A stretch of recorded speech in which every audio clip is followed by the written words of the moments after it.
Olá, meus amigos, vamos ao estudo da lição número 9, a parte de quarta-feira, falando sobre um testemunho convincente, um testemunho real, testemunho que levou as pessoas a louvarem a Deus e entregarem suas vidas para o Senhor Jesus Cristo diante de tudo que ouviram. Quando estamos no meio de um crisol, de uma provação, é preciso ter consciência de que a oração é uma arma poderosa e que o louvor também pode ser, assim, uma arma muito eficaz para que possamos dar um testemunho que possa ajudar as pessoas a ver em Deus um Pai confiante, um Pai que nos anima, um Pai que está pronto a nos ajudar e a nos socorrer. Foi assim que Paulo e Silas, na prisão de Filipos, na Macedônia, eles conseguiram, assim, levar adiante a obra que estavam fazendo ali diante daquelas pessoas que os prenderam. Paulo e Silas tiveram ali uma vida de testemunho muito carregada do poder de Deus. Eles estavam diante de uma situação inusitada. Ali em Filipos da Macedônia, Paulo acabou expulsando o demônio de uma moça, e isso fez com que eles fossem presos e açoitados e levados para uma prisão.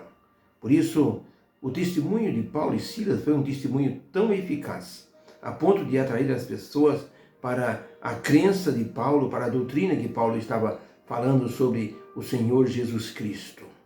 Eles estavam fazendo bem e foram, assim, martirizados por estarem fazendo bem. Isso pode representar que muitas vezes nós estaremos fazendo bem e passaremos por um crisol, passaremos por uma provação. É aí que nós temos que aprender que a oração e o louvor fazem parte desta rotina para que nós possamos assim obter a vitória através do poder de Deus. Paulo e Silas na prisão foi assim uma experiência marcante que vale muito a pena nós examinarmos nesse momento e nesta lição. A pergunta número 5 diz assim: durante a prisão de Paulo e Silas, um terremoto abriu as celas daquela prisão. E como o carcereiro reagiu diante do testemunho deles? O louvor impediu que os presos fugissem? Vamos ao texto bíblico, Atos 16, versos 16 em diante, diz assim: e aconteceu que, indo nós à oração, nos saiu ao encontro uma jovem que tinha o espírito de adivinhação, a qual, adivinhando, dava grande lucro aos seus senhores. E isto ela fez por muitos dias, acompanhando Paulo.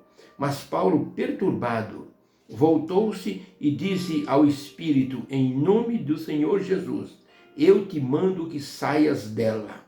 E na mesma hora o espírito saiu, e vendo os seus senhores que a esperança do seu lucro estava perdida, prenderam Paulo e Silas e os levaram à presença dos magistrados na praça. E a multidão se levantou unida contra eles. E os magistrados, rasgando-lhes as vestes, mandou que o açoitassem com varas. E, havendo-lhe dado muitos açoites, os lançaram na prisão e mandaram ao carcereiro que os guardasse com segurança, o qual, tendo recebido tal ordem, os lançou no cárcere interior, no porão, e lhes segurou, prendeu os pés nos troncos. E perto da meia-noite, Paulo e Silas oravam e cantavam hinos a Deus, e os outros presos escutavam o que eles estavam fazendo. E de repente sobreveio um grande terremoto, que os alicerces do cárcere se moveram, e logo se abriram todas as portas. E acordando o carcereiro, e vendo abertas as portas da prisão, tirou a espada e ia se matar, quando Paulo gritou em grande voz, dizendo: não te faças nenhum mal, que todos nós aqui estamos. E pedindo luz, o carcereiro pulou para dentro da prisão, e todo trêmulo se prostrou perante Paulo e Silas. E tirando-os para fora, disse: senhores, o que é necessário que eu faça para me salvar? E eles disseram: crê no Senhor Jesus Cristo e será salvo tu e a tua casa. E tomando-os ele consigo, naquela mesma hora da noite, lavou-lhe os vergões dos açoites, e logo foi batizado ele e todos os seus familiares. E levando-os para sua casa, lhe pôs à mesa, e na sua crença em Deus, alegrou-se com toda a sua casa. Então, para a pergunta, durante a prisão de Paulo e o terremoto que abriu as celas da prisão, como o carcereiro reagiu diante do testemunho deles?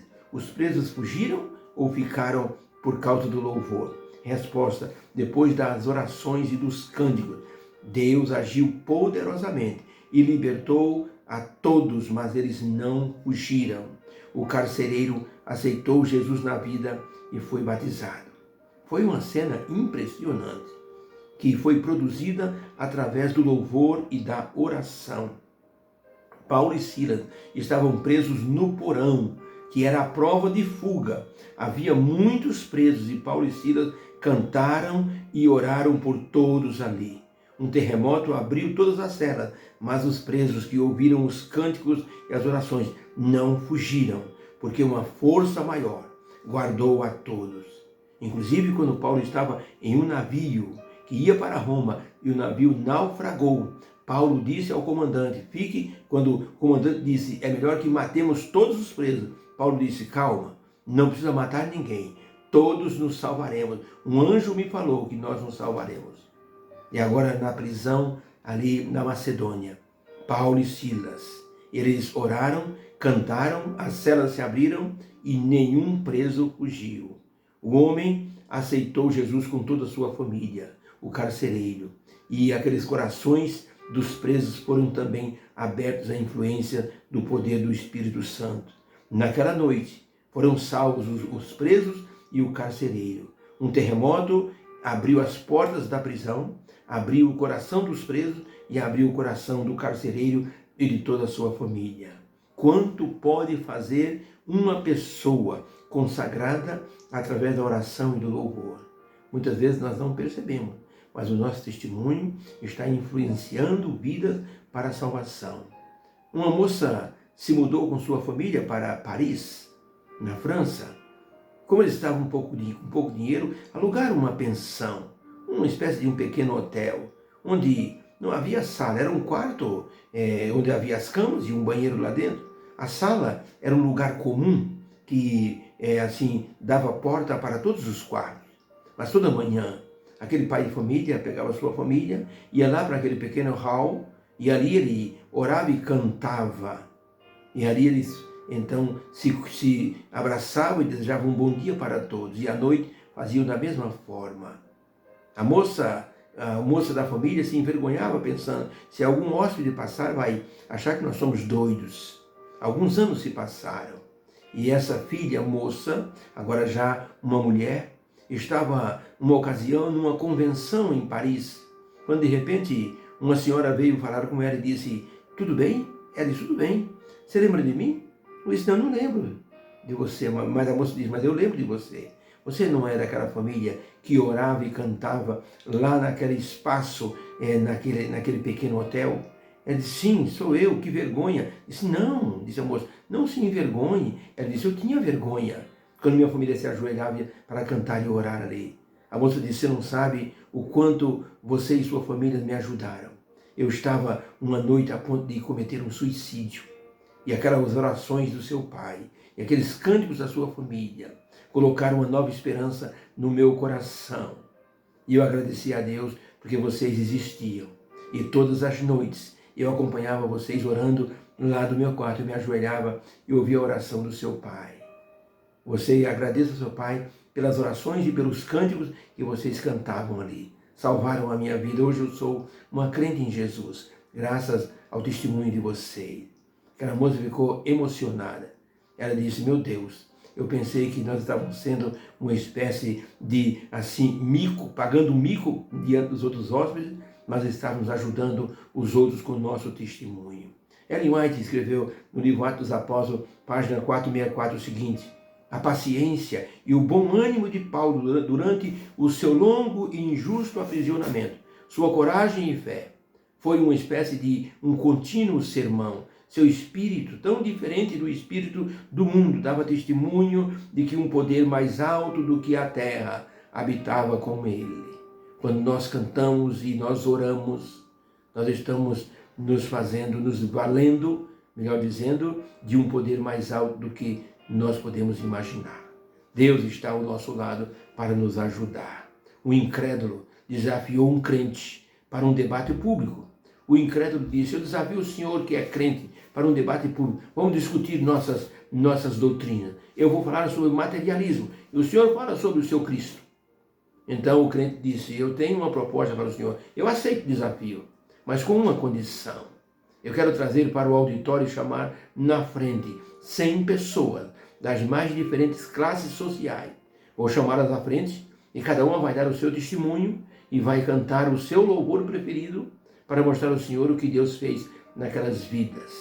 O Senhor pode fazer para elas a pergunta que o Senhor quiser, mas em contrapartida, eu quero que o Senhor traga para o auditório 100 pessoas que tiveram a vida transformada pelos seus ensinos materialistas. Se o Senhor trouxer essas 100 pessoas, nós poderíamos fazer o debate. O incrédulo olhou apavorado e saiu pelo meio da multidão e foi-se embora. Porque só o Senhor Jesus e o testemunho de louvor de um crente pode mostrar o que é que Deus está fazendo em nossa vida. Portanto, vale a pena ter uma vida de oração e louvor. Não se esqueça, a oração e o louvor salvam vidas, a sua e a daqueles que estão ouvindo. Numa das cafeterias de Londres, uma lanchonete, um rapaz estava numa mesa e começou a cantarolar um hino baixinho.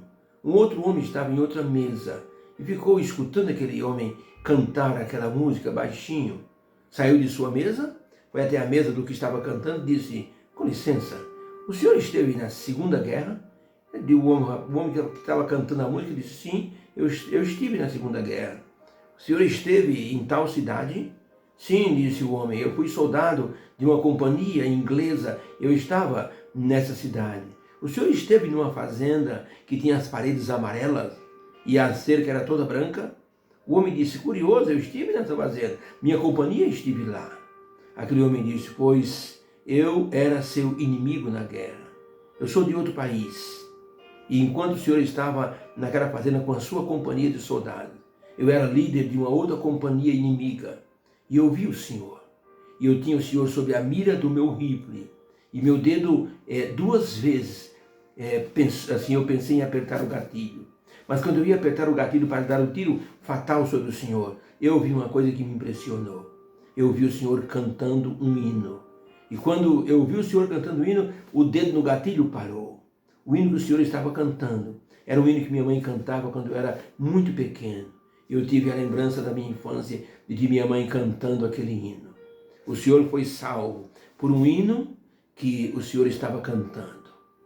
O homem que estava cantando ficou emocionado e diz: louvado seja Deus. Eu nunca se poderia imaginar que o hino que eu estava cantando salvaria a minha vida. Ele salvou a vida do senhor e da sua companhia. Eu peguei o meu pelotão e nós fomos para outro lugar como se o senhor não estivesse ali com os seus soldados. O homem ficou impressionado. Ele disse: Senhor amado, como louvar o teu nome é bom. Queremos convocar você a estar sempre orando a Deus e louvando o nome do Senhor. Faz uma diferença muito grande na vida do cristão. Vamos orar. Obrigado, Senhor, porque essa mensagem tocou em nosso coração. O Senhor ouve a nossa oração e o Senhor se alegra com o nosso louvor. Que nossos irmãos queridos comecem a praticar esse exercício espiritual maravilhoso. Orar e louvar. Que o Senhor seja engrandecido pelo nosso testemunho em nome de Jesus. Amém. Fica com Deus. Que a quarta-feira seja de bênçãos e de muita vitória. Que o Senhor te abençoe e te guarde. Tenha misericórdia de ti. Levante o seu rosto e te dê a paz. Em nome de Jesus. Amém. Fica com Deus.